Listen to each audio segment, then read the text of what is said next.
You are in the middle of a desperate trial. You call out for relief, and all you hear back is silence. And as that silence stretches on, the feeling of isolation sets in. The human mind tends to collapse inward during this delay. We assume the fault lies entirely with us, that we are simply too flawed, too sinful, or too insignificant to warrant a response from God. That despair actually stems from a flawed premise. We treat prayer like a cosmic vending machine. We insert a supplication, press a button, and expect the desired blessing to immediately drop into the tray. Islamic theology presents a very different reality. A delayed response is not a rejection. It is a highly specific, intentional decision made by a creator who observes a timeline we cannot see. Before we try to comprehend divine wisdom, we have to run a diagnostic on our own actions. We need to ensure our own flawed mechanics aren't the thing blocking the connection. A prayer, or dua, has mechanical conditions. Failing to meet them creates a hard block before the request ever reaches the heavens. Two of the most common spiritual invalidators happen internally. The first is directing your prayer through an intermediary, rather than exclusively to God. The second is asking while your heart is distracted and completely unfocused. A healthy dua is a direct vertical connection, but unlawful inputs like haram income, food, or drink cut the connection entirely. Prophet Muhammad described a traveler crying out in intense need. Because his sustenance is unlawful, his prayer bounces right off that barrier. Understanding these mechanics forces us into personal accountability. We have to secure our physical and spiritual purity before we question why God is taking so long to answer. Once the mechanics are cleared, the next hurdle is psychological. Haste is the specific act of giving up and abandoning a prayer simply because you haven't seen an immediate result.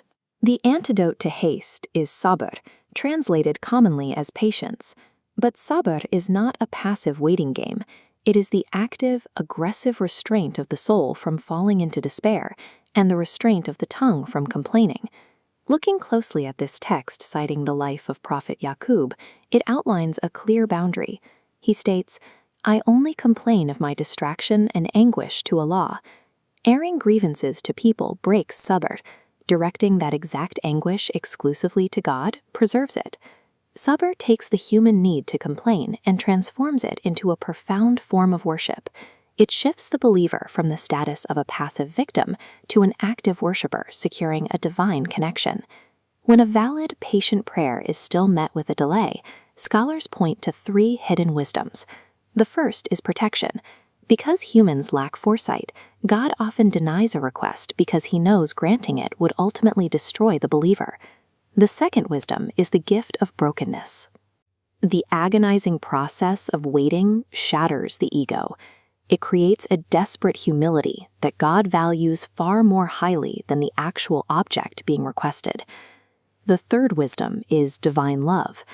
Islamic tradition holds that God deliberately delays the response simply because he loves to hear the supplicant's voice calling out in persistent trust.